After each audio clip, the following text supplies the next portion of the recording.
Povo de Deus, sejam todos bem-vindos. Você que está aí fora, gostaria de convidar você a entrar essa noite para adorar o Senhor. Quantos estão felizes? Amém. Mais uma vez, quantos estão felizes? Amém? Amém. Glória. Abra sua Bíblia junto comigo, lá em Salmos, capítulo 18. Quantos trouxeram Bíblia? Diga amém. Vixe, só o seu Wilson foi. Quantos trouxeram Bíblia? Diga amém. Glória a Deus. Diz assim: Te amo, meu Senhor. Tu és minha força. O Senhor é minha rocha, minha fortaleza e meu livrador. Meu Deus é meu rochedo, em quem encontro proteção. Ele é meu escudo, o poder que me salva e o meu lugar seguro. Clamei ao Senhor, que é digno de louvor, e Ele me livrou de meus inimigos. Os laços da morte me encararam, torrentes de destruição caíram sobre mim. A sepultura me envolveu em seus laços. A morte pôs as suas armadilhas em meu caminho. Em aflição clamei ao Senhor, e sim, pedi socorro ao meu Deus. E o seu santuário, em seu santuário, e Ele me ouviu.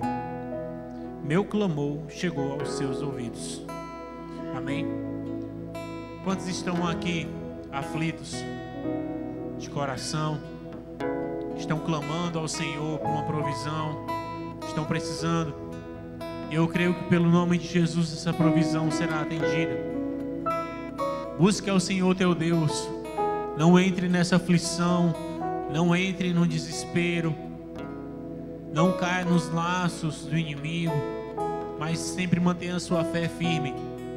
Toda vez que eu venho até esse lugar, eu falo: guarda a sua fé. Olha a sua fé. E é isso que eu gostaria de firmar no seu coração esta noite. Aonde está a sua fé? Como está a sua fé? Em quem está a sua fé?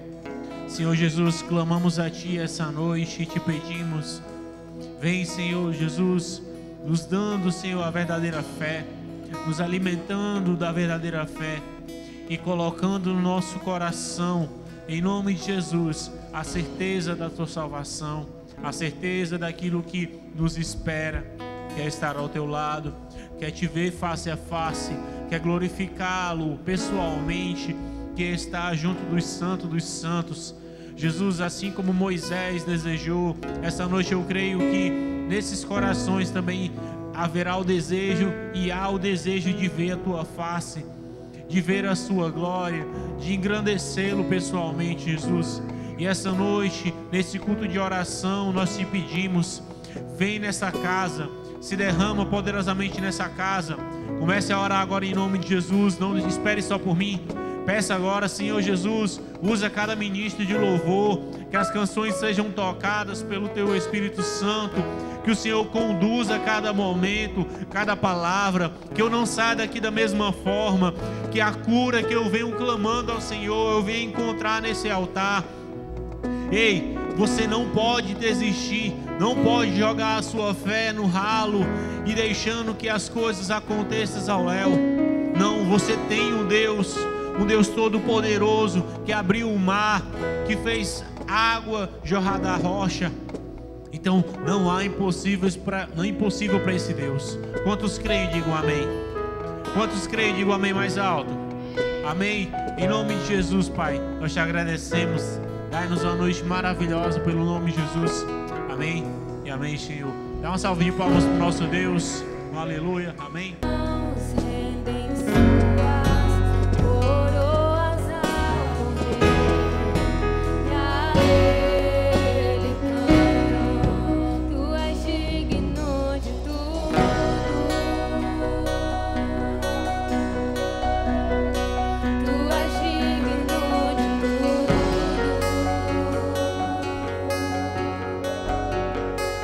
Pois tudo vem de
mais uma vez. Tu és digno. Tu és digno de tudo. Entrega tudo a Ele, vai. Oh. Tu és digno de tudo, pois tudo vem de ti e tudo és para ti. Tua é a glória, pois tudo vem de ti e tudo és para ti. Tua é a glória. Quando nós entregamos a nossa vida a Jesus, nosso coração totalmente contrito à sua presença, é aquilo que nos satisfaz. Se por um momento, por um instante, a minha casa foi invadida por uma presença diferente da presença de Jesus, o meu coração já é incomodado a buscá-lo, porque as marcas que o Senhor deixou na minha vida clamam pelo Espírito dele de dia e de noite. Queria que você dissesse isso agora ao Senhor. Diga: Senhor, as marcas que o Senhor deixou na minha vida foram tão profundas, que aquilo que é diferente de ti, dos teus conselhos, dos teus decretos, dos teus mandamentos, aquilo que vem, Senhor, para me atrair, para me seduzir, para me enganar, o meu coração levado é clamar por ti, clamar pela tua presença. Você pode dizer isso essa noite. Senhor, a tua presença, ela me dá fome e sede,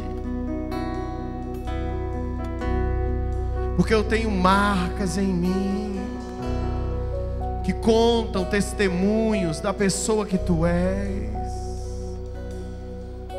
E eu louvo o teu nome, Jesus. Você pode levantar sua mão ao céu agora e louvar o nome de Jesus. Se você tiver algum motivo para adorá-lo, adore essa noite. Se você tiver algum motivo para agradecer, agradeça essa noite. Se você tiver algum motivo para dizer: Senhor, tu és digno de tudo, tu és digno de tudo, Senhor. Aquilo que é estranho leva a gente a ver aquilo como loucura. Foi isso que Jó falou para a mulher dele: mulher, como uma louca tu falas. No pior momento, ao não entender porque Jó ainda continuava fiel, porque as marcas da fé de Jó diziam exatamente o refrão dessa música: Tu és digno de tudo, o bem ou o mal. Tu és digno de tudo, no melhor momento e no pior momento, pois tudo vem de ti. Tudo é para ti. Tua é. Glória. Eu não sei qual é o momento que você está passando, mas levanta a mão e diz: Tu és digno, Tu és digno, Senhor. Tu és digno de tudo. Eu só posso confiar em Ti, Pois tudo vem de ti. E tudo é para ti. Tua é a glória. mais uma vez. Tu és digno, Tu és digno.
vez.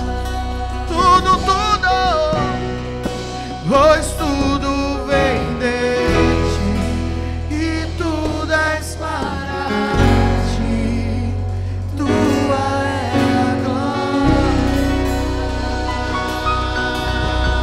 Dá a maior salva de palmas que você puder. Dá um glória a Deus, dá um aleluia. Oh, glória a Deus, aleluia. A presença que nos enche nesse lugar é a presença de Jesus, irmão. Amém? É a presença mais esperada. Se nós estivéssemos em um auditório cheio, eu já cheguei em meio a um auditório cheio em Fortaleza, onde eu cheguei naquele lugar e aquelas centenas e centenas de pessoas, e eu dizia assim no meu espírito: me mostra um homem de Deus aqui dentro, só um, para me sentir a tua presença. Me mostra a tua presença aqui dentro. E de repente o Senhor me mostrou um ministro de louvor que estava ministrando naquele lugar, e eu podia ver a espiritualidade daquele homem de uma forma tão doce, tão tremenda. Escuta isso. Então houve um momento que várias pessoas começaram a se endemoniar naquele lugar, e pessoas ficaram endemoniadas de uma forma muito assustadora, porque essas pessoas começavam a jornar como cachorro, e elas se jogavam no chão, e elas eram agressivas, e de repente foi saindo de dentro das cadeiras, do meio das arquibancadas, homens e mulheres de Deus, que colocavam as mãos sobre aquelas pessoas, e elas eram totalmente libertas. Querido, o que faz a diferença não é a multidão, são os homens e mulheres de Deus. Se eles estiverem no meio de nós, milagres acontecerão. Milagres seguem, sinais seguem os que realmente seguem a Cristo. E naquele momento eu senti tão forte a presença de Deus, que queimava no meio daquela multidão, não pela multidão que estava presente, mas pelos homens e mulheres de Deus que tinham autoridade para o governo do espiritual. E o que o Senhor quer te dar essa noite nesse lugar é a autoridade do governo espiritual, para que você entenda as coisas que ninguém entende, para que você tenha a revelação das coisas que a ninguém é revelado. Nós vamos estudar o livro de Apocalipse agora, e quando Jesus falou com João, ele disse: João, isso é para um tempo oportuno. Em outras palavras, João, isso é para aqueles que ainda não foi nada revelado, mas será no tempo certo. E se você tiver ouvidos para ouvir, ouça. É isso que a carta de Apocalipse fala para todas as igrejas. Se você tiver ouvidos para ouvir, ouça. Você sabe o que significa isso? Se você conseguir entender, entenda. E a gente só consegue entender aquilo que é de Deus no espiritual.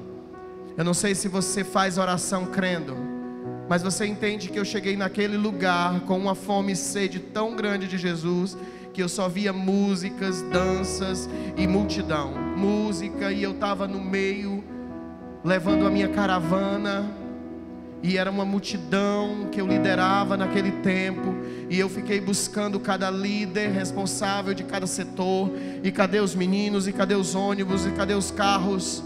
Mas de repente, quando todo mundo estava sentado nas suas cadeiras, eu olhei para aquela multidão e disse: me mostra a tua presença, porque isso aqui me cansa sem a tua presença. Me mostra um homem de Deus no nosso meio. E de repente o Senhor levanta o mal no meio da multidão, porque quando se levanta o mal, querido, diante dos homens e mulheres de Deus, Ele vos diz: eu vos dou autoridade para pisar serpentes e escorpiões. Eu vos dei a autoridade para o controle de principados. Foi por isso que os 70 voltaram tão felizes. Até os demônios nos obedecem por tua causa. Mas Jesus falou: não fique feliz por isso. Fique feliz, porque o seu nome está escrito no livro da vida. Alguém pode dizer aleluia? Alguém pode dizer glória a Deus? Se você estiver feliz porque o seu nome está escrito no livro da vida, você é um desses homens, uma dessas mulheres que fazem a diferença no meio da multidão. E diante dessa certeza, Ele se manifestará. Você pode levantar a mão direita e dizer: eis-me aqui, Senhor, que seja feita a tua vontade na minha vida, em nome de Jesus. Amém. Dê mais uma salva de palmas a Jesus. Glória a Deus. Amém, amém. Coisa boa. Uma das coisas mais gostosas que tem de chegar na igreja é sentir a presença de Deus, né? Você chega cansado do trabalho, às vezes irritado com alguma coisa, às vezes só na luta espiritual mesmo, física, desânimo. Mas de repente você pergunta: tu estás aqui? Porque se o Senhor estiver aqui, minhas forças serão renovadas. Aleluia. Levanta as mãos, vamos orar pelo George. Pai, aqui está teu servo, nosso amigo, nosso irmão. Que o Senhor possa usá-lo poderosamente para trazer o entendimento da tua santa palavra. Que de uma forma maravilhosa o Senhor possa revelar através do teu servo aquilo que tu tens para nós.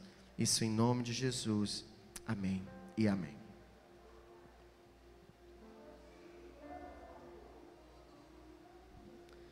Saúde a igreja com a paz do Senhor, amém.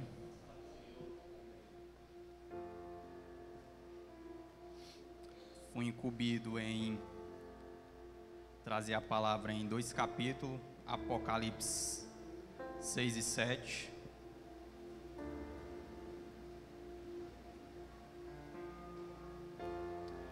Mas antes eu queria ler um verso da Apocalipse 5, versículos 5 e 6. Então um dos anjos me disse: não chore, eis que o leão da tribo de Judá, a raiz de Davi, venceu para abrir o livro e os 7 selos. E depois vi um cordeiro que parecia ter estado morto em pé no centro do trono, cercado pelos 4 seres viventes e pelos anciões.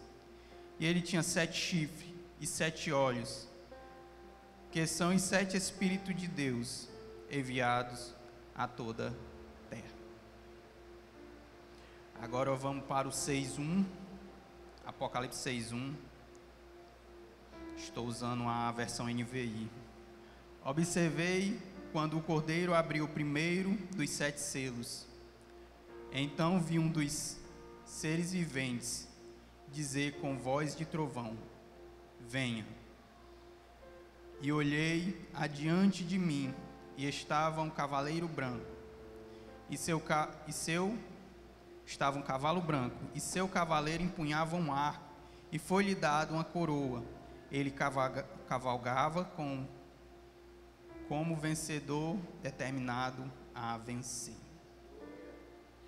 Eu usei, para fazer essa pregação, eu usei o comentário esperança. Eu indico, para quem prega eu indico muito. Me ajudou muito nessa pregação. Eu vou ter que falar do 5, porque o 5 introduz os selos. O versículo 5, ele vai... João, ele tem uma linguagem de contraste nos seus escritos. No Evangelho de João, em 1 João e em Apocalipse, ele tem essa linguagem de contraste. Bem e mal, luz e treva, vida e morte, né? Cristo e o anticristo. E ele tem essa linguagem de contraste, né? Amor e ira, né? Também isso é muito forte. Tem uma passagem que diz que se você diz que ama o seu irmão, mas se aborrece dele, o amor de Cristo não está em você. É um contraste que ele usa, né? Como é que você diz que tem amor, mas em suas ações você demonstra ódio. É uma linguagem de contraste, está cheio. E aqui ele faz a mesma coisa. No capítulo 5 de Apocalipse, ele começa a falar sobre o Cordeiro, e ele diz que ele é o leão da tribo de Judá, raiz de Davi, venceu para abrir o livro e os 7 selos. Isso foi o que João ouviu. Mas então ele diz no 6, depois eu vi um cordeiro, que parecia ter estado morto, em pé, no centro do trono. Isso é uma linguagem de contraste. Ele contrasta o que é dito e o que é visto. Isso daqui é uma proclamação de um rei. No Game of Thrones tem muito isso. A Daenerys Targaryen, toda vez que alguém entra na sala do trono da Daenerys Targaryen, eles dizem: saúdem a rainha de Essos, Daenerys Targaryen, rainha de Westeros, quebradora de corrente, mãe dos dragões. Isso é uma saudação real. E tá aqui, leão da tribo de Judá. Mas o que ele vê? Ele vê um cordeiro. Existe um leão totalmente poderoso e um cordeiro ferido, que parecia que está com aparência que esteve morto. Ele ainda está. Esse cordeiro estava morto num sacrifício. Ou então, quando João fala isso, existe um corte em seu pescoço. Existem manchas de sangue. Ele vê o total oposto de um leão. Então ele começa. Então a gente agora vai para o versículo 1, que fala sobre o primeiro selo.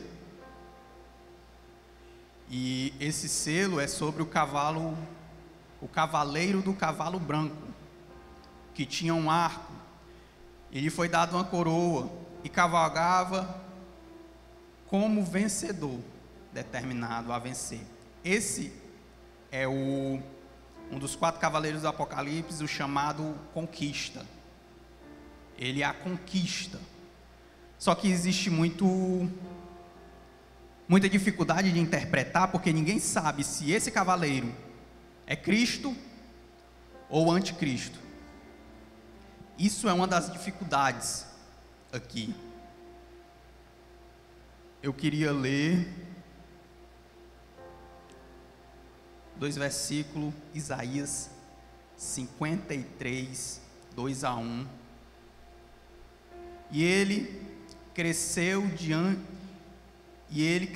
diante dele, como um broto tenro, e como uma raiz saída de uma terra seca. Ele não tinha qualquer beleza ou majestade que nos atraísse.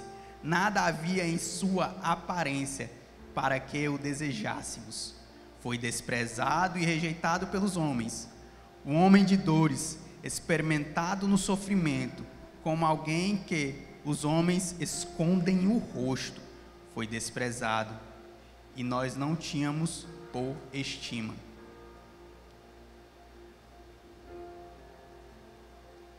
Esse capítulo de Isaías fala que ele não tinha beleza alguma para que o desejássemos. Você sabe o que é um ser que não tem beleza alguma para que seja desejado por ninguém? Alguém que os homens escondiam o rosto. Isaías quer expressar a plena feiura e o horror, que eu acredito que era tanto visível como de personalidade. Cristo não mostrava personalidade forte. Tudo aquilo que os homens veem em uma pessoa e diz, esse homem tem personalidade, Jesus não tinha. É isso que Isaías está querendo trazer nesse capítulo. E é o que João está tentando nos mostrar. Ele está tentando dizer para você quem é Jesus Cristo. Quem verdadeiramente é Jesus Cristo. E muitos de nós não sabemos quem é Jesus Cristo. Muitos de nós caímos em heresias, em mentiras sedutoras, porque não sabemos quem nosso Cristo é. E é o que Isaías está fazendo lá, e é o que ele está fazendo aqui. Os fariseus o rejeitaram porque ele não tinha, vendo ele à primeira vista, ele não tinha nada que dissesse que ele era um Deus, absolutamente nada. Um cordeiro morto. É assim que o nosso Deus se representa. Aquilo que ouvimos e vemos, como ele se mostrou a nós, se mostrou com uma pessoa totalmente fraca. Ele é dito como a raiz de Davi. Davi é descrito como belo, mas Jesus não é. Ele não é descrito como belo. Esse capítulo 6 e 7 vão estar em Mateus 24, no sermão escatológico. Pegue Mateus 24 no sermão escatológico e comece a ler.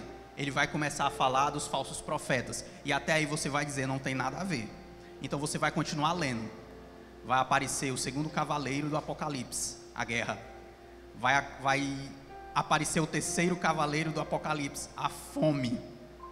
Vai aparecer o quarto cavaleiro do Apocalipse, a morte. Vai continuar aparecendo os selos, os perseguidos vão estar lá. O cataclisma cósmico que está no sexto selo vai estar lá. E o povo que será salvo vai estar lá. Quando eu li esses dois capítulos e fui para o capítulo 24, sermão escatológico, eu fiquei de boca aberta. E ele nos ajuda um pouco a saber quem é este primeiro cavaleiro. Porque lá diz que é o falso profeta. E a gente pensa que é o falso profeta. É muito estranho que esse primeiro cavaleiro seja Cristo, porque Cristo já está sendo representado no texto. Cristo está quebrando o selo. Ele não está em cima de um cavalo. E ele é um cordeiro. Lembre-se que Cristo é um cordeiro ferido no pescoço por causa do sacrifício. É muito estranho que esse primeiro cavaleiro seja Cristo,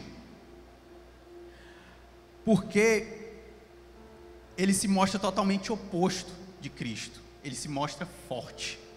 É muito estranho ele ser Cristo, porque ele não usa a arma de Deus. A arma de Deus em Apocalipse e em toda a Bíblia, até no Antigo Testamento, é uma espada de 2 gumes. Vai estar lá em Hebreus, gigantescamente, como é que eu posso dizer? Hebreus dá uma ênfase gigante nisso. A espada que corta juntas e medulas. A arma de Deus é uma espada. A arma desse cavaleiro é um arco. O arco, ele normalmente é usado por caçadores. Quem que vai para caçar, fica à espreita. E caçadores, eles pegam sua presa traiçoeiramente quando elas estão despercebidas, desprevenidas. Quem usa a espada tem que enfrentar o seu oponente de frente. Quem é aquele que a gente diz que lança dados inflamados do maligno? Arco e flecha é a arma do diabo. A espada é a arma de Deus. E por que a gente não sabe?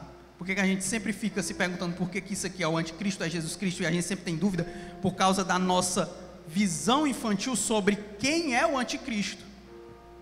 A igreja hoje, ela tem, pelo menos no contexto em que eu vivi, ela tem uma visão muito infantilizada do anticristo. O anticristo normalmente é tipo uma espécie de Darth Vader, um ser mau que faz maldade. É uma espécie de Drácula, que você, assim que você vê, você vai ver a maldade dele. A gente acha que o anticristo é assim, mas não é o que o texto diz. Esse cavaleiro é a conquista. O sinônimo, uma palavra sinônima à conquista, é sedutor.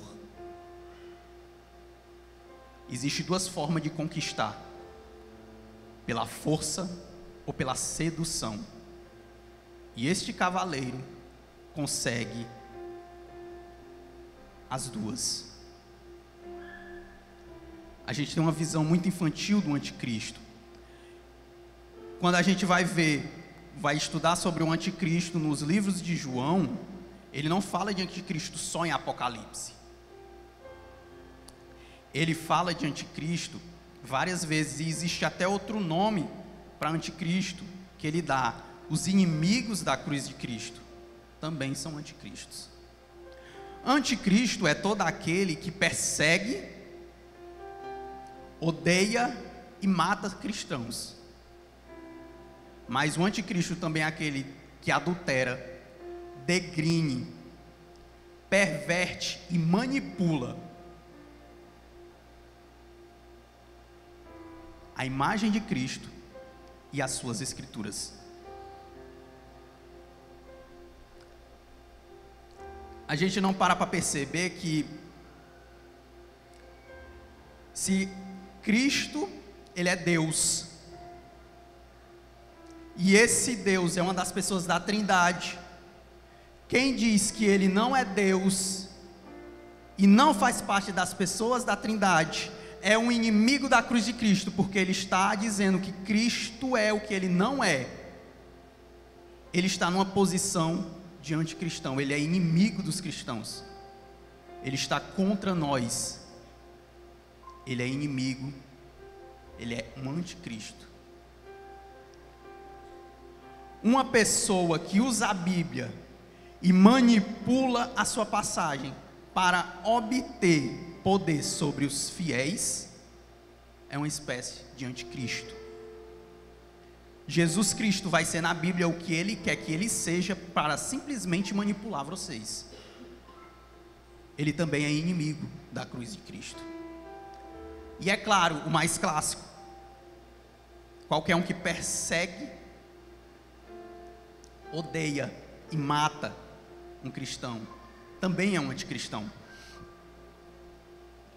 Ateus militantes, ateus que não se contentam em simplesmente não acreditar em Deus, mas que eles se esforçam para descreditar Deus, e só o Deus da Bíblia, não os outros deuses.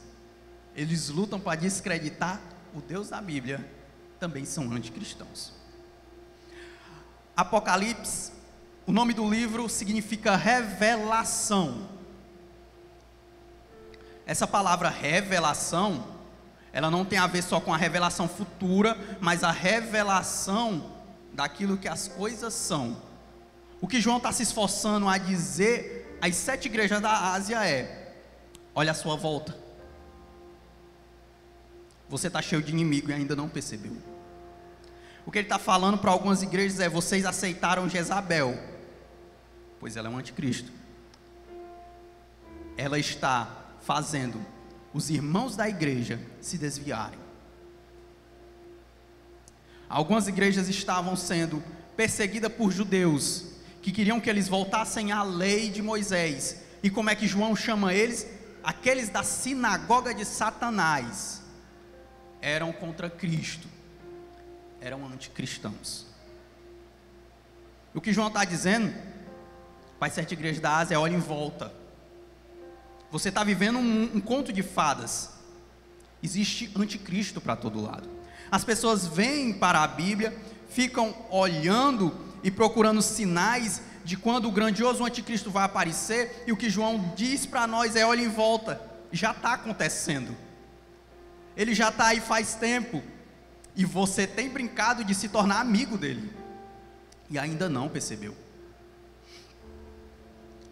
Eu quero ir para os outros versículos, eu não vou poder ler porque isso vai tirar tempo, mas seria Apocalipse 6, do 3 ao 8, que vai falar sobre os outros três cavaleiros do Apocalipse: a guerra, a fome e a morte. Essa guerra, fome e morte, esse capítulo ele vai trazer um tempo muito grande. As pessoas estão procurando aqui quando é que a grandiosa guerra, a grandiosa fome, a grandiosa morte porque essa morte é morte no geral, vírus está incluído, e as pessoas não encontram, porque isso sempre existiu. Antes de Cristo e depois de Cristo, existe conquistador, guerra, fome e morte. Mas a grande pergunta é, então por que isso daqui é tão importante? Por que João colocaria isso bem aqui? Porque existe algo que aconteceu no mundo que nunca tinha acontecido. Existe um acontecimento que vai dividir a história do mundo. Ela vai praticamente resetar a história de toda a humanidade. Alguém arrisca dizer qual é? Jesus Cristo. Quando Jesus Cristo morre, ressuscita e o Espírito Santo vem, temos que lembrar que isso é importante. Vida, morte, ressurreição e a vinda do Espírito Santo são obras completas daquilo que Cristo queria trazer para nós. Sem o Espírito Santo estaria incompleto. Então o Espírito Santo também é vital. A partir daquele momento se inicia uma era escatológica. O que João está dizendo aqui, o grande apocalipse que você está esperando, pois é, está acontecendo desde o dia que Jesus morreu. Começou desde ali. Essa é a era escatológica. Quando os cristãos iam pregar, eles iam pregar as boas novas. Ele está dizendo, eu tenho uma boa notícia. Você é um pecador, mas alguém pagou pelos seus pecados. Ele morreu para pagar os seus pecados. Agora você está salvo. Você não vai mais viver como vivia antes, mas tem mais. Consequentemente, esse mundo será mal para você. Mas não se preocupe, aquele que foi voltará. Essa era uma das mensagens do Evangelho que estava sempre presente. Ele voltará.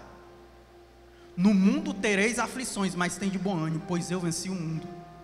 Não se turbe os vossos corações, credes em Deus, credes também em mim, pois na casa de meu pai há muitas moradas, e se não fosse assim, eu lhes teria dito, eu vos vou preparar-vos lugar, e quando eu for vos preparar lugar, eu voltarei, para que onde eu estiver, estejais vós também. A promessa de Deus sempre teve a remissão dos pecados, e a remissão plena do homem, na salvação, que é a glorificação de todos nós. Não podemos tirar do Evangelho a escatologia, ela é vital. Então, desde o momento que Jesus morreu, a era escatológica começou. E por que isso está aqui? Esses 4 cavaleiros do Apocalipse, ele está dizendo que isso vai ficar pior. Quanto mais próximo chega da vinda de Cristo, isso vai piorar cada vez mais. Se lembra de Primeira e Segunda Guerra Mundial? Pois é, dá para piorar. E vai.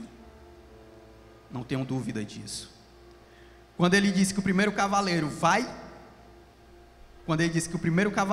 piorar, você pergunta, onde está o grande anticristo então? E aí é que eu pego as pessoas que elas não estão percebendo o que está acontecendo ao seu redor, mas não sei se você não sabe, mas nosso tempo contemporâneo hoje, ele é chamado de pós-verdade, depois da verdade. O grande sedutor já está nas faculdades, e ele diz que a verdade ficou para trás. Então está piorando muito. Não sei se você sabe, mas a Europa é pós-cristã.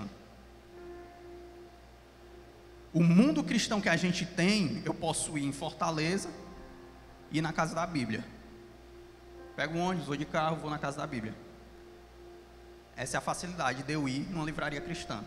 Vai para a Europa e procura uma livraria para ver se você acha. Uma livraria cristã.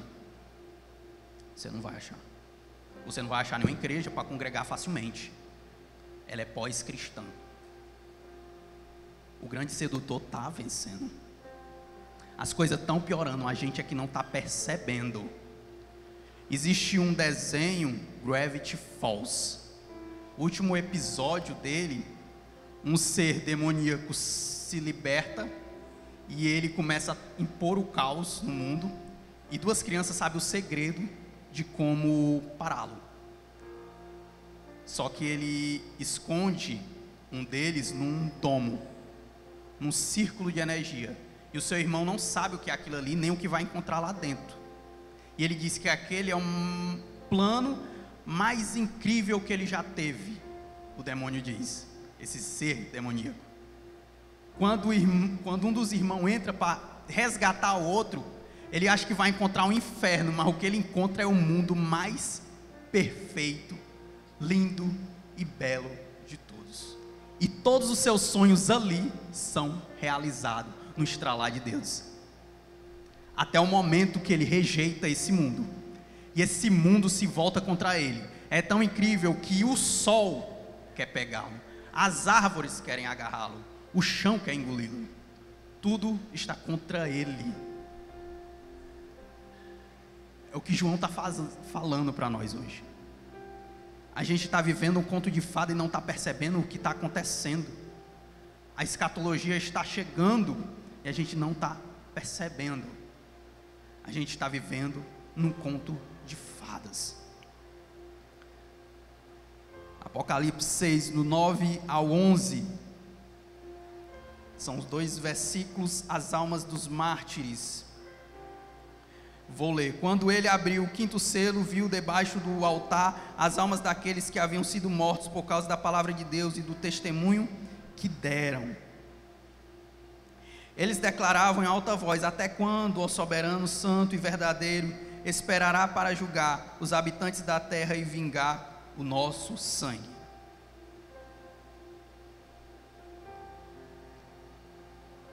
Vou ficar até o 10. E vi debaixo do altar as almas daqueles que haviam sido mortos. Embaixo do altar é o altar de sacrifício, o clássico altar de sacrifício do Antigo Testamento. E embaixo dele tinha uma calha, que quando era sacrificado e o sangue era derramado, essa calha acumulava o sangue. Os judeus acreditavam que a alma estava no sangue. A alma estava ali no sangue. Talvez seja por isso que os testemunhos de Jeová não doam sangue, não sei. Mas ali naquela calha se acumulava o sangue, ou seja, se acumulava as almas. E o que essa é a visão de João. Ele está vendo um altar e ele está vendo sangue. E esse sangue clama por justiça. Assim como o sangue de Abel clamou na terra, quando Caim o matou. E é o que ele está ouvindo. E no 10 diz: até quando, soberano Senhor? Então, no 11, então cada um deles recebeu uma veste branca e foi-lhe dado, e foi-lhe dito que esperassem um pouco mais, até que se completasse um número desses conservos, irmãos que deveriam ser mortos com ele. Engraçado que ele não diz que deve esperar até todos ouvirem falar de Cristo. É incrível que ele diz: vocês devem esperar até a conta de mártires chegar no limite. É como se existisse uma ampulheta no céu, em vez de areia tem sangue. E quando a última gota de sangue do mártir cair, é que Cristo se levanta do seu trono e diz: chega.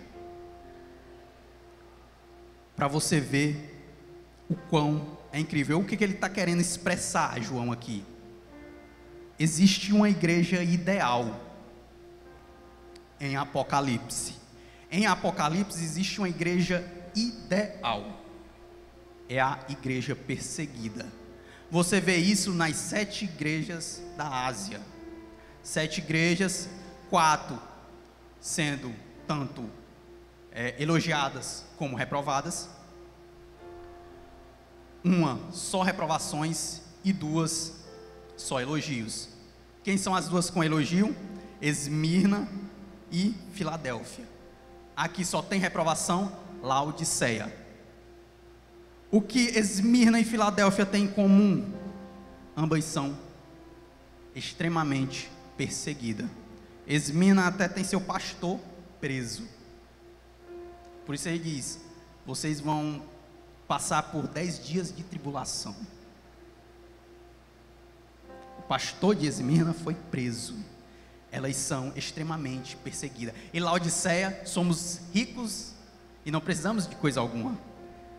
Laodiceia é a igreja que ela aceitou tanto o mundo que ninguém a persegue. Deixa ela lá, é um dos nossos.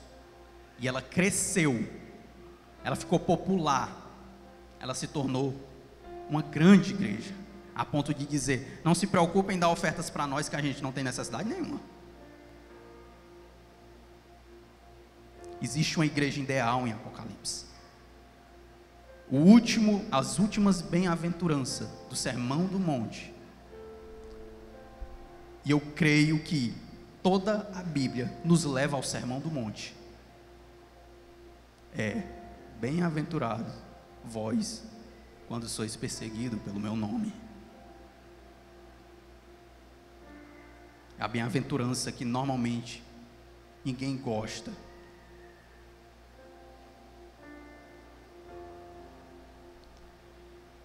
No capítulo 6, do 12 ao 17, vai ter o abalo do cosmos e a incredulidade do homem.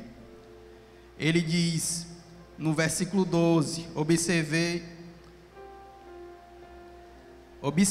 quando ele abriu o 6º selo. Houve um grande terremoto, o sol ficou escuro, com um tecido de crina negra. Toda a lua tornou-se vermelha como sangue, e as estrelas dos céus caíram sobre a terra, como figos verdes caem da figueira quando é sacudida por um vento forte. O que é que ele está dizendo aqui? Ele aqui já começa a anunciar a vinda de Cristo. Se as pessoas não sabem quem é Cristo, o mundo à sua volta conhece Ele. E Ele vai vir com tanto poder que o universo, não a terra somente, o universo vai se abalar. Eu gosto de me lembrar daquele versículo que João diz: eu sou a voz que clama do deserto, aplanai os caminhos do Senhor. Quando Deus vier, Ele não vai fazer curva. Ele não vai fazer curva. As montanhas se derreterão diante dEle. Haverá um abalo no mundo como nunca antes. E os versículos seguintes diz que os homens entram dentro da terra, se escondem dele e pedem para que as montanhas caiam sobre eles. No versículo 17 diz: pois chegado o grande dia da ira deles, e quem pode suportar? E quem poderá suportar? Eles preferem morrer a se arrepender. Tamanha é a sua incredulidade. Agora vamos para o capítulo 7. O 7, do 1 ao 8, vai falar sobre os 144 mil selados da tribos de Israel, 12 mil de cada tribo. Mas o versículo 3, que é o que eu quero trazer aqui, ele é muito importante. Não danifiquem a terra, nem o mar, nem as árvores, até que selemos a testa dos servos do nosso Deus. João faz uma pausa e diz: calma,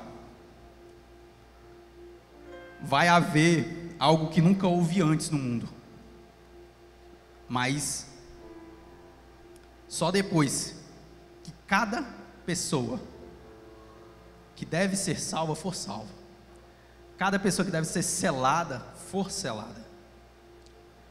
Deus não está só esperando os mártires, mas Deus também está esperando os seus servos. Esse selo aqui, ele tem um contraste também com a marca da besta. Esse selo é o selo de um escravo. No tempo antigo, na época de Jesus, na época de João, o escravo era selado pelo seu dono. O general podia colocar uma marca, que é a mesma que a gente coloca no gado, era daquele jeito ali, ferro quente, colocavam a marca do general, dos seus soldados, e o sacerdote colocava também a marca nos seus servos. Do mesmo jeito era o escravo.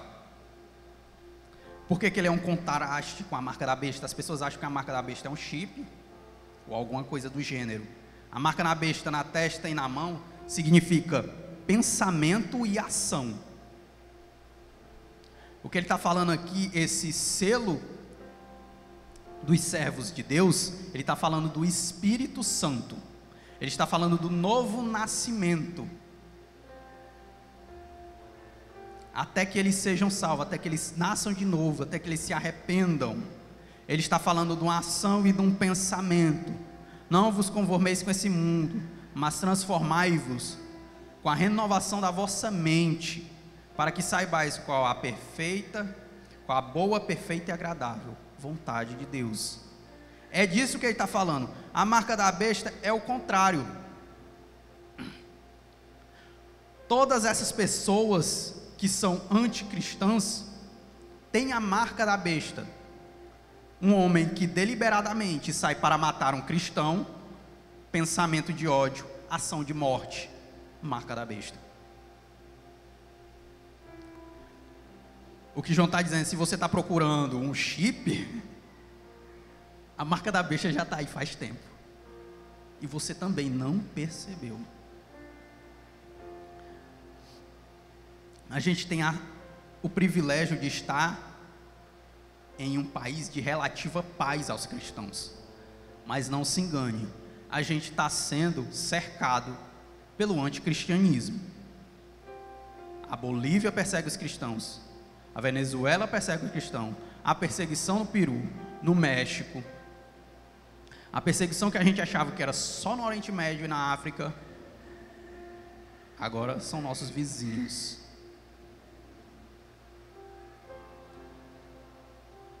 E estudando Apocalipse, eu percebi que a nossa paz cristã nesse país é muito sensível.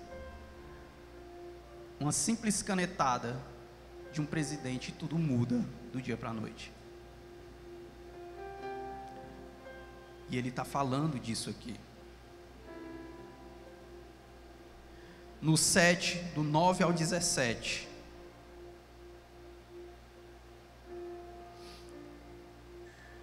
Gente de todos os povos, línguas e nações.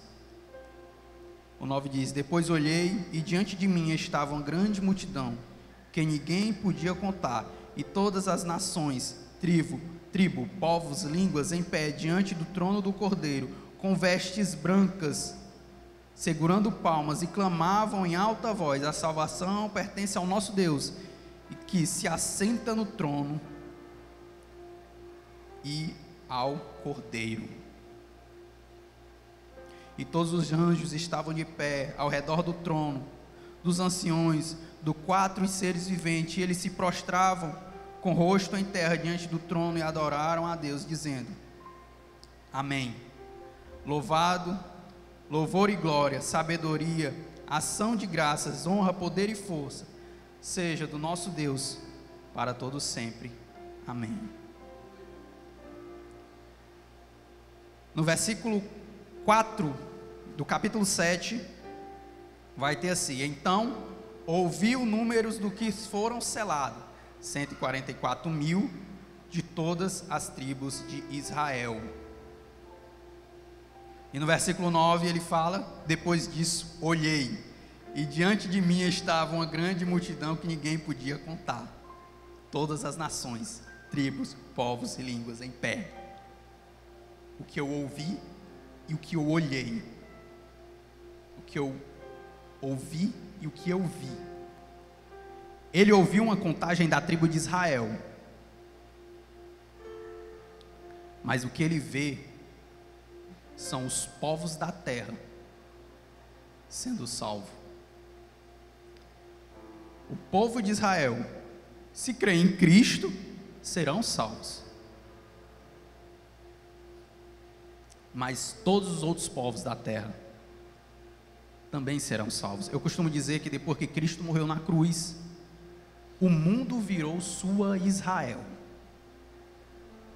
O mundo todo é sua Israel.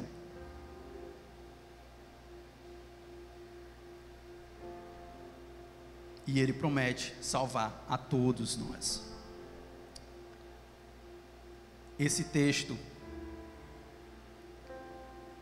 ele trouxe para mim uma visão muito que eu ainda não tinha percebido. O fato de como vemos Cristo, de como o entendemos e como o compreendemos. A forma de que a gente, tudo aquilo que a gente dá valor, Cristo não dá valor.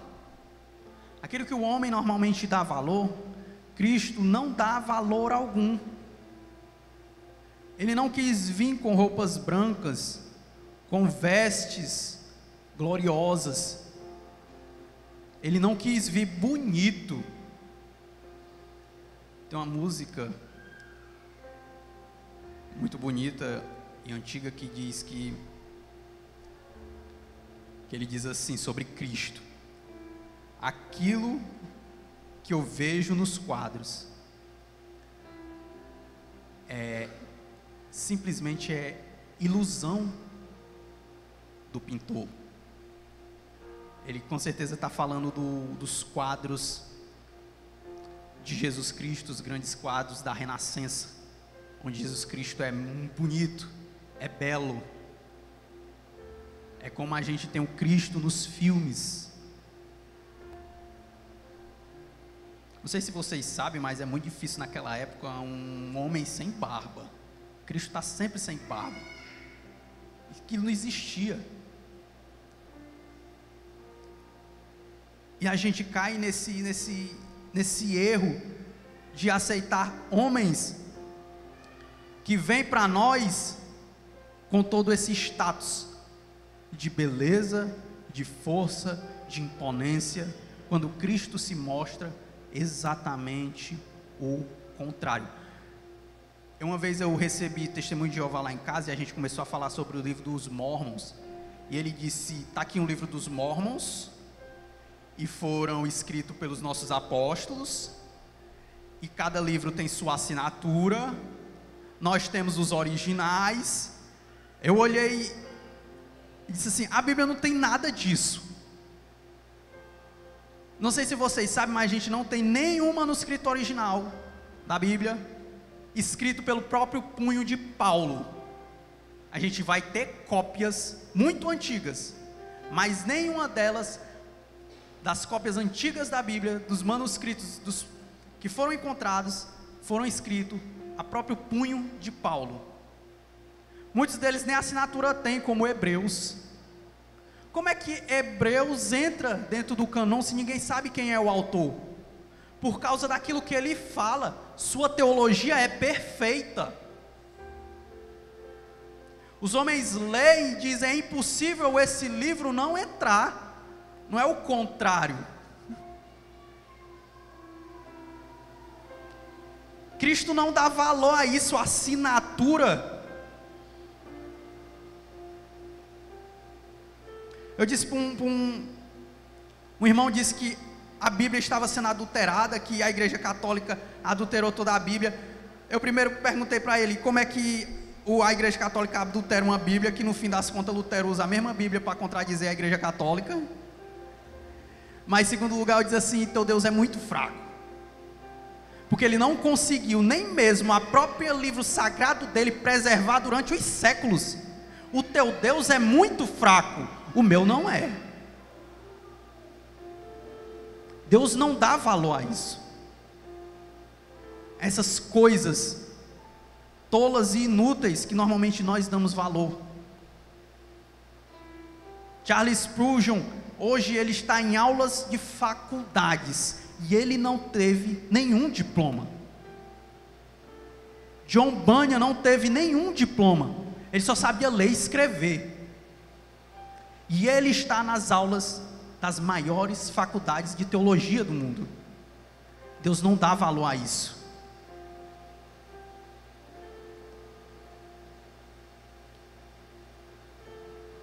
Uma vez eu ouvi um homem dizer que Deus é incontrolável. Deus é incontrolável. Quando a gente acha que a gente descobriu o segredo de como Ele faz as coisas, Ele vai lá e faz do jeito que Ele quer, quando Ele quer e como Ele quer. Abacuque ora a Deus e ele chega e diz assim: Senhor, você não está olhando a injustiça que tem sobre o povo? Ele diz: eu estou. E você não vai fazer nada? Vou. Estou mandando os caldeus para castigar o povo de Israel. E Abacuque se desespera: como é que tu vai mandar uma nação incrédula castigar o teu povo? Como é que os incrédulos viram servos teus? Abacuque acha que sabia como Deus agia. Mas Deus lá e diz a Abacuque: eu faço o que eu quero, quando eu quero, como eu quero. E não se preocupe, os caldeus vão ter o deles.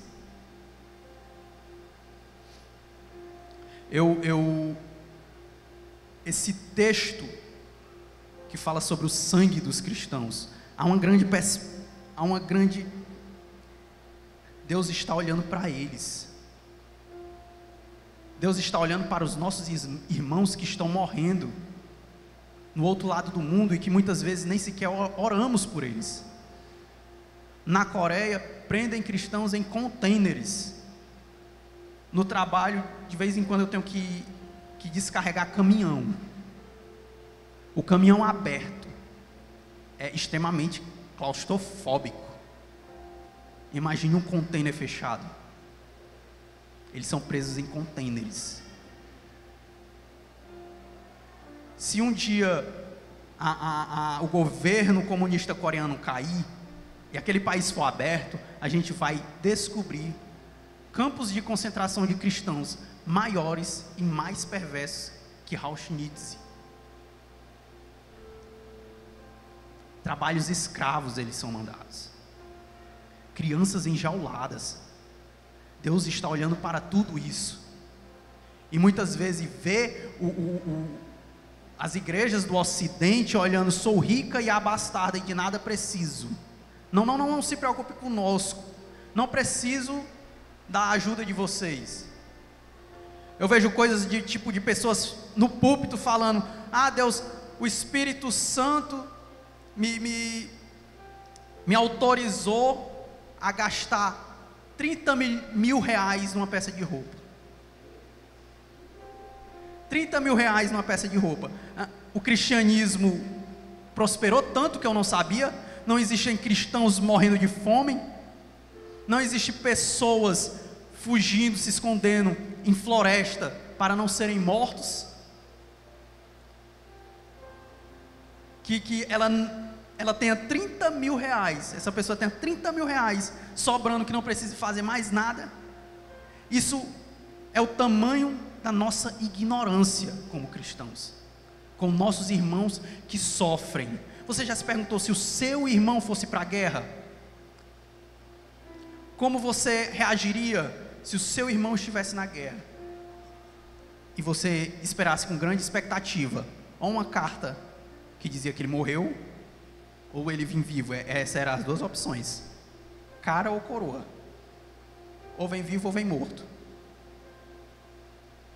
Nossos irmãos estão lá, estão sofrendo. Eu ouvi uma história que me deixou sem dormir. Um policial muçulmano num país onde você pode ser cristão, só aguente.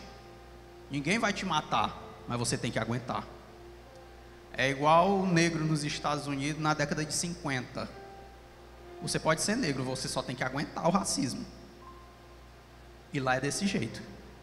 Ele batia em cristão por nada, porque queria, porque era engraçado, porque era divertido. E um dia ele estava num local que ele foi no banheiro. E no banheiro eles estavam usando as páginas da Bíblia para se limparem.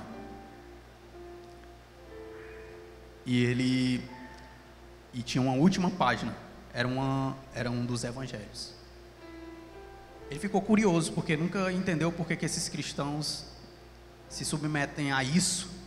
Então ele pegou essa página, arrancou e botou no bolso e foi para casa e se esqueceu. E dias depois ele estava sentado em sua casa, ele bota a mão no bolso, que papel é esse? Ele levanta um pedaço dos evangelhos. Ele lê e se converte. O meu chão caiu nesse momento. Um pedaço do evangelho ficou sendo repetido na minha mente, um pedaço do evangelho. Um pedaço do evangelho. O homem se converteu e mudou de um espancador de esposa para o marido mais exemplar, com um pedaço do evangelho.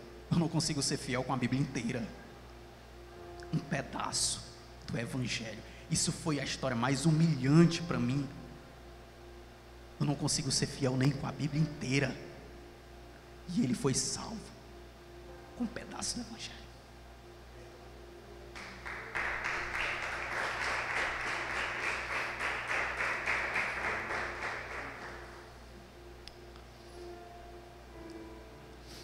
O que passou na minha cabeça? Uma Bíblia tem mais ou menos de 900 a 1.500 páginas. Deus sacrificou todas elas, mas a última salvou alguém. É algo que eu não consigo entender.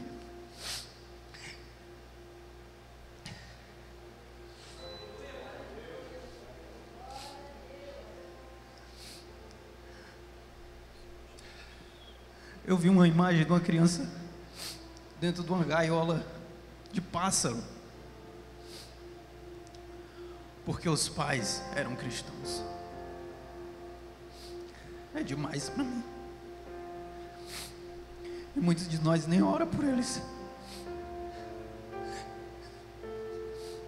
Amém.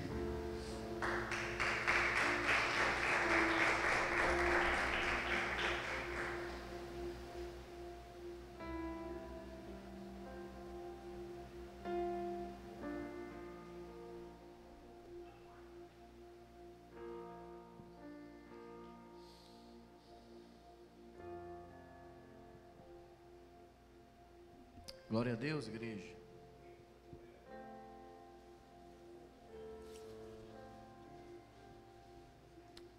O último versículo diz assim: porque o Cordeiro está no meio do trono, os apacentará, e lhes servirá de guia para as fontes das águas da vida. E Deus limpará dos seus olhos toda lágrima. Toda lágrima.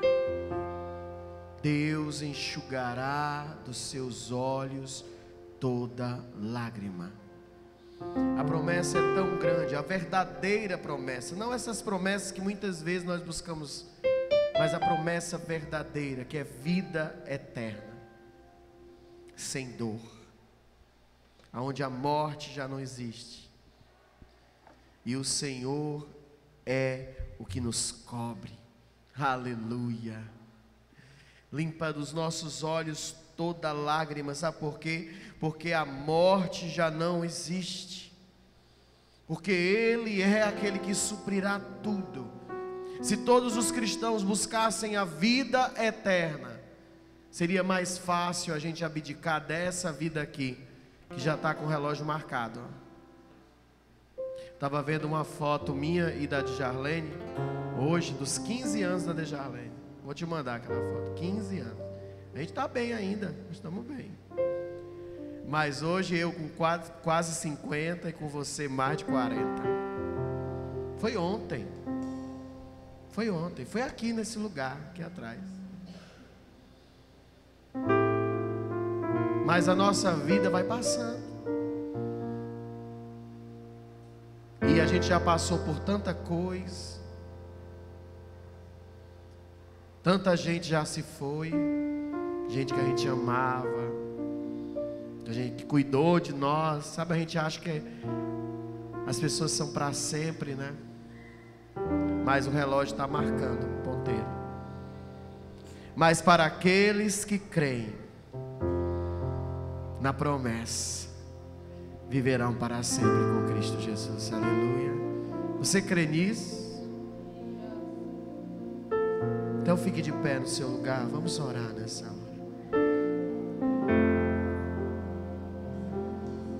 Glória a Deus. Deus é bom, maravilhoso. Chego a ti com temor. Eu sei que não mereço estar aqui, mas só uma coisa me satisfaz.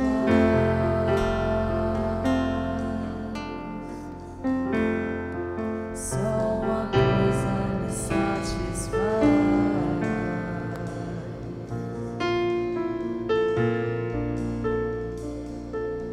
Se pra carregar tua glória eu preciso estar coberto com sangue dos sacrifícios que eu fiz ao longo do caminho. Se há um preço a ser pago pra ter a tua glória, só uma coisa me satisfaz.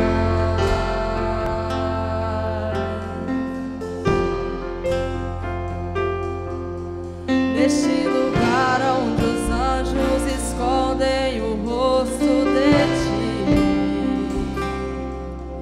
neste lugar eu preciso, eu quero estar, pois só uma coisa me satisfaz.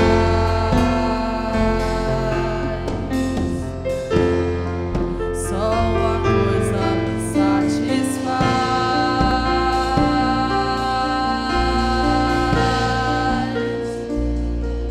A tua glória, Deus, a tua glória,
coisa me satisfaz.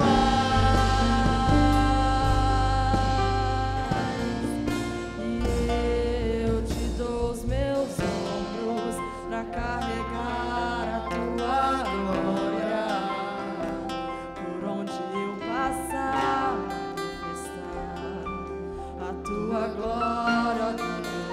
Eu te dou os meus ombros pra carregar a tua glória. Por onde eu passar, manifestar a tua glória, ó Deus. Eu te dou os meus ombros pra carregar a tua glória. Por onde eu passar, manifestar a tua glória, ó Deus. Eu te dou os meus ombros pra carregar a tua glória. Por onde eu passar, a tua glória, ó Deus.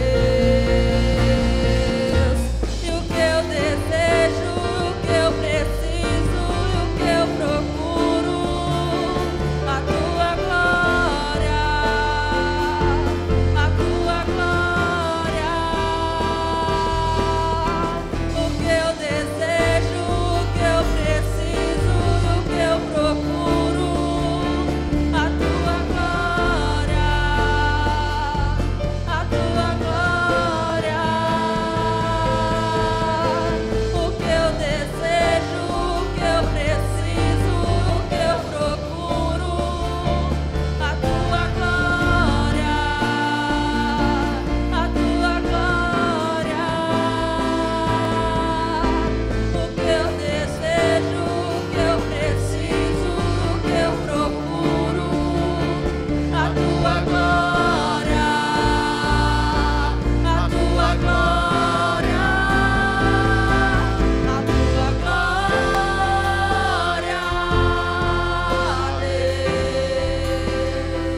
Deus, a tua glória, Deus, a tua glória, Deus.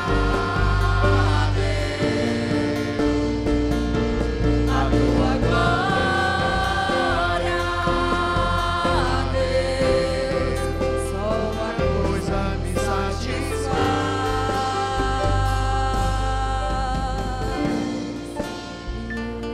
eu te dou os meus ombros pra carregar a tua glória.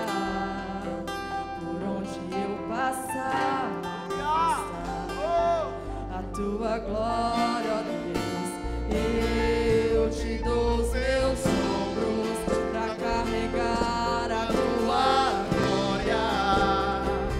Por onde eu passar, manifestar a tua glória, ó Deus. Queria que você convidasse alguém para orar agora. Vamos orar 2 a 2, 3 a 3. Fique à vontade, só não deixe ninguém sozinho, tá bom?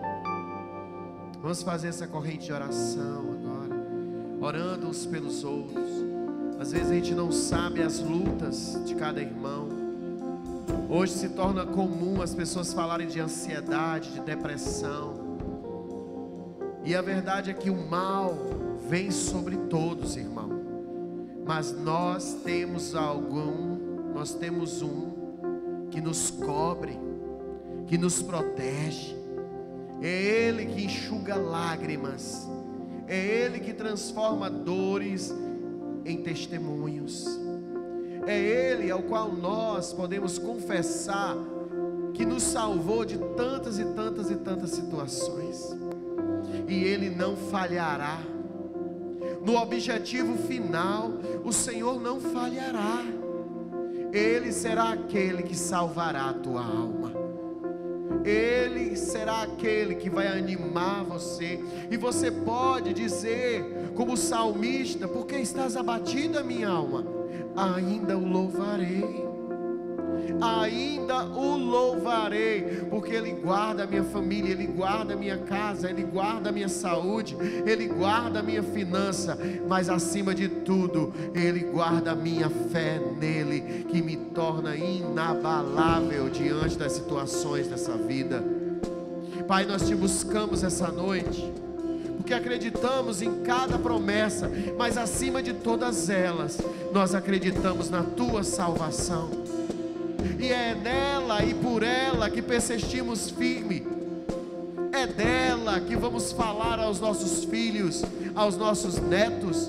Nós contaremos quão grandes coisas o Senhor fez, mas acima de tudo, quem Ele é, digno do seu povo, digno de salvar seu povo, digno de ter para Ele a todos o que Ele pagou o preço.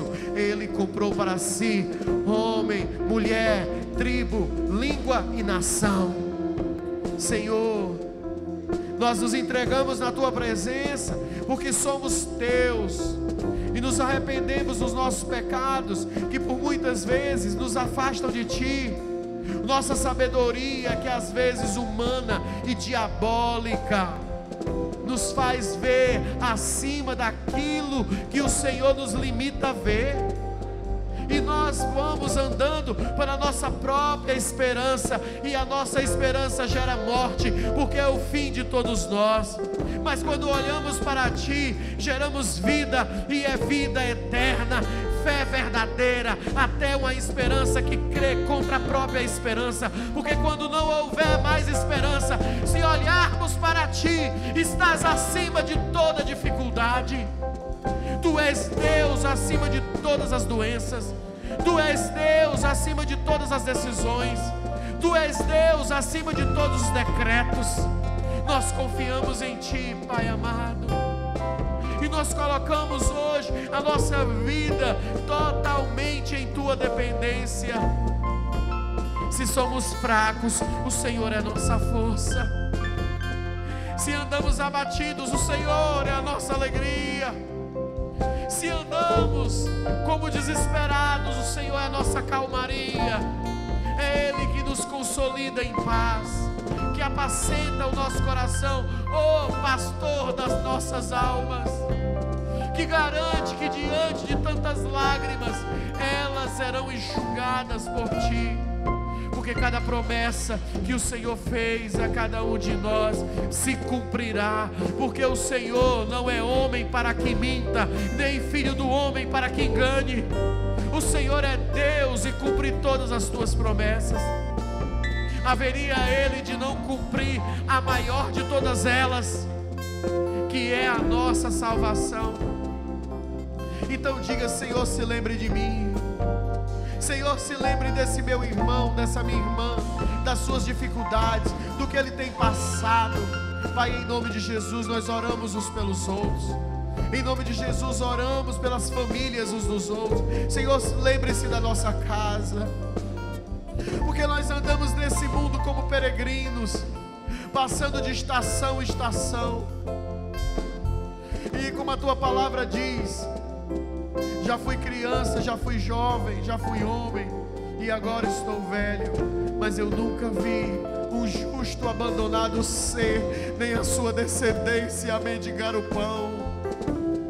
Oh Deus, nós confiamos em Ti, nós confiamos na Tua verdade, que é expressa nas Escrituras, e eu sei que o Senhor não se esqueceu de nós. Nós é que muitas vezes, intertidos com a internet, intertido com as séries, intertido com as notícias dos jornais, nos esquecemos de Te buscar e de confiar que acima de todo decreto de homem existe uma palavra de salvação sobre nós, e o nosso coração se acalma. O nosso coração crê e se acalma e se apacenta em Ti. Oh Senhor, confiamos em Ti, cremos em Ti, e acima de todas as coisas, o Senhor é a nossa salvação. Você pode dizer ao seu irmão, à sua irmã: o Senhor é a sua salvação. Nunca se esqueça dele. Fale para os seus filhos, fale para a sua esposa, para o seu marido: não esqueça do Senhor, Ele é contigo. Agora dê um abraço a essa pessoa que você orou. Aleluia, aleluia.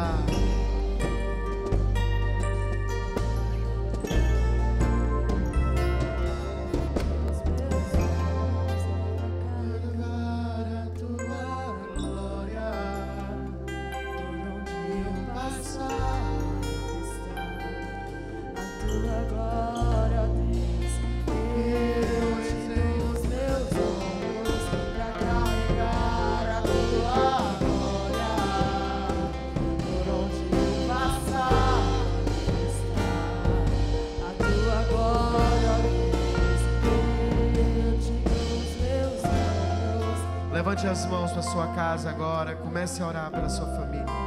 Pai, eu sei que o Senhor tem algo com a minha casa. Diga isso. O Senhor tem algo com a minha família. E o Senhor nos alcançou. E nós oramos uns pelos outros agora. E nós dizemos, Senhor, que a nossa casa será totalmente transformada por Ti. Não abriremos mão disso. Pai, nós oramos e testemunhamos aquilo que o Senhor tem feito para essa casa. Mas nós também queremos ver o que o Senhor vai fazer nas nossas casas.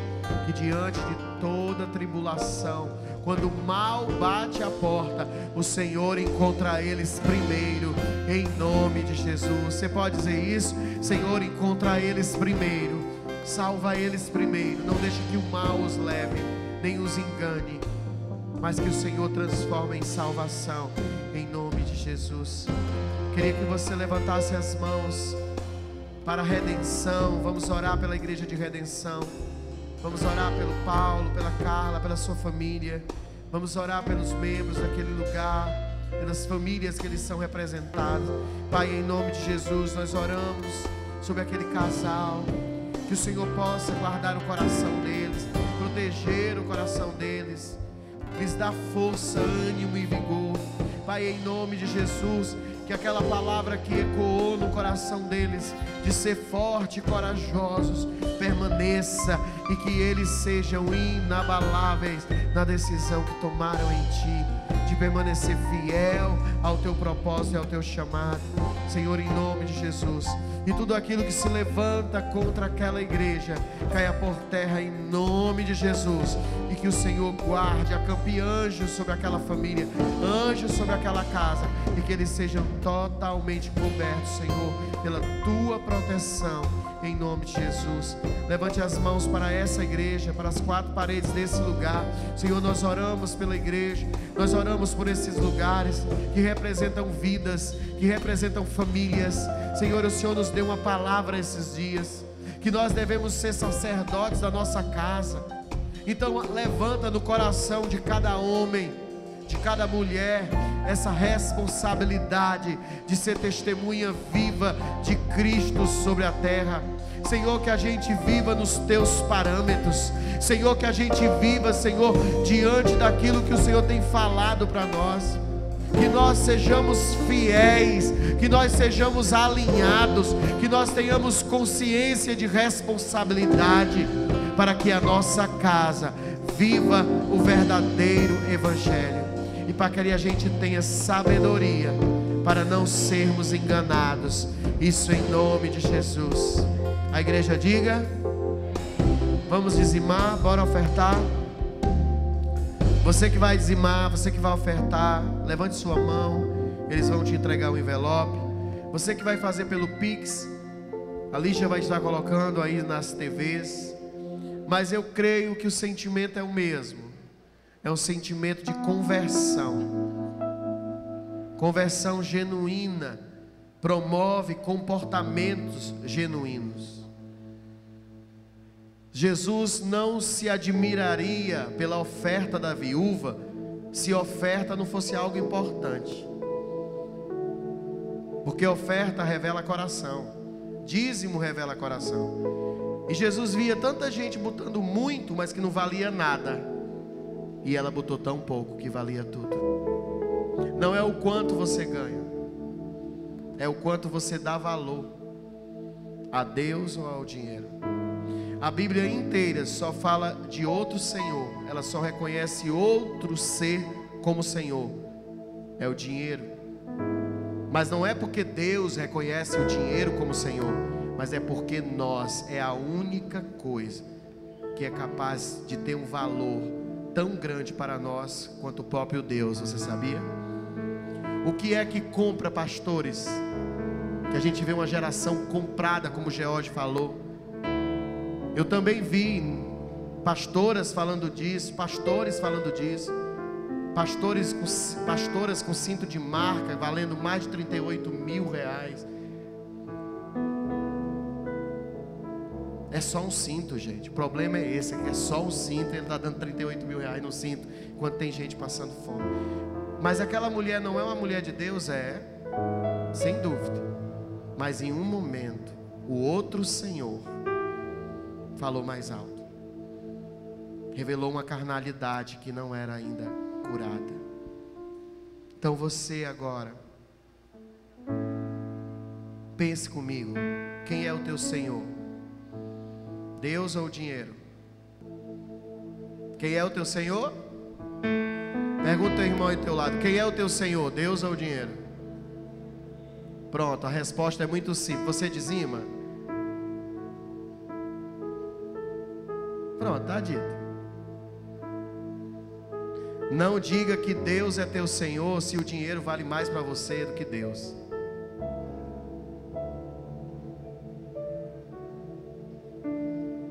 Vamos ficar de pé para agradecer? Vamos agradecer nesse momento. Senhor, nós agradecemos cada dízimo, cada oferta. Nós agradecemos pelo coração que é totalmente entregue a Ti, diante dessa confissão de fé. Meu Pai, que eu não faça como eles. Você pode dizer isso? Não se ache melhor do que eles. Apenas diga, não, que eu não faça como eles.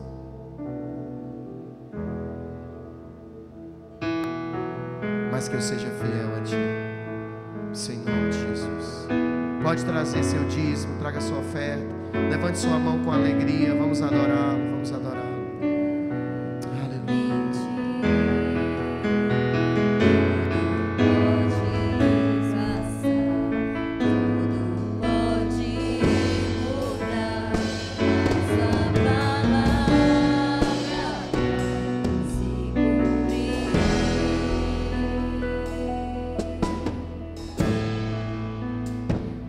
Senhor, nós te agradecemos, porque sabemos que o Senhor é fiel. E diante de tudo aquilo que nós temos passado ou ainda vamos passar, nós sabemos que o Senhor tem sido provedor. Você pode dizer um amém? Posso enfrentar o que for. Essa parte. Eu sei quem luta por mim. Seus planos não podem ser frustrados. Esperança. Minha esperança está nas mãos do grande eu sou. Seus olhos vão ver o impossível acontecer.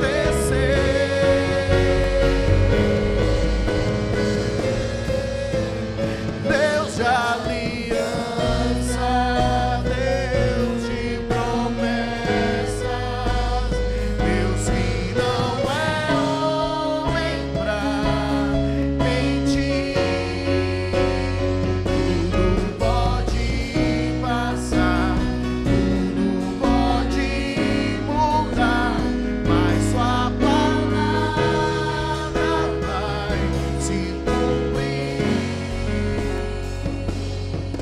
Coloque a mão na sua mente agora. Aí está o campo de batalha. De vez em quando você perde, de vez em quando você ganha. É sobre aquilo que você alimenta. Pai, nós colocamos a nossa mente diante de Ti, para que ela esteja focada em permanecer na Tua cobertura. E que as distrações não nos tirem do propósito, mas que nós permanecemos firmes no Senhor, e Ele será em nós inabalável.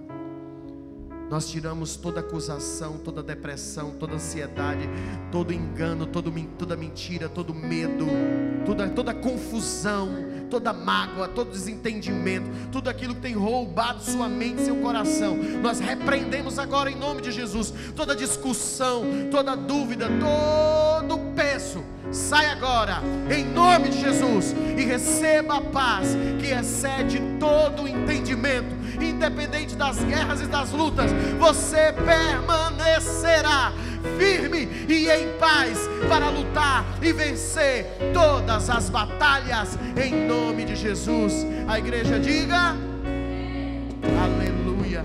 Tem alguém que precisa ser ungido? Esteja com alguma enfermidade, vem à frente. Os presbíteros vão orar por vocês. Eu quero orar por alguém da família da pastora que está hospitalizada em Fortaleza. Dona Eliane é uma querida nossa, amiga, irmã na fé. E eu queria que você levantasse as mãos para Fortaleza agora. E vamos orar pela Eliane. Pai, em nome de Jesus, nós declaramos em nome de Jesus que um anjo de cura entre naquele hospital agora, Senhor, e todo mal caia por terra em nome de Jesus. Senhor, que todo exame que ela for fazer seja para dar testemunho de um milagre, em nome de Jesus. Que a Eliane volte para a sua família, que ela volte sã, que ela volte curada, em nome de Jesus. Nós oramos e nós cremos que o Senhor é aquele que tem uma obra naquele hospital e vai trazer ela curada, em nome de Jesus. A igreja diga amém. Pai, nós oramos por esses tempos, tantas enfermidades, tantos males têm acometido, tantas gripes diferentes. Depois do Covid-19 é tanta gripe diferente que a gente nem sabe às vezes do que está doente. Mas nós cremos que o Senhor tem uma cobertura espiritual e especial sobre o teu povo. Cobre o teu povo, Senhor. Livra os nossos filhos, livra principalmente as crianças, Pai, que elas não sejam acometidas dessas viroses terríveis, que elas não sejam ceifadas pelo mal, mas que elas estejam cobertas e protegidas, Senhor, porque o Senhor é aquele que guarda a sua igreja. Igreja, você não precisa temer, você precisa crer que o Senhor é aquele que cuida de ti. Levante a mão. Pai, eu abençoo o teu povo, na graça do Pai, nas doces consolações do Espírito Santo de Deus e no amor, extraordinário amor de Cristo Jesus. Em nome de Jesus, amém e amém. Dê uma salva de palmas bem forte. Abraça seu irmão.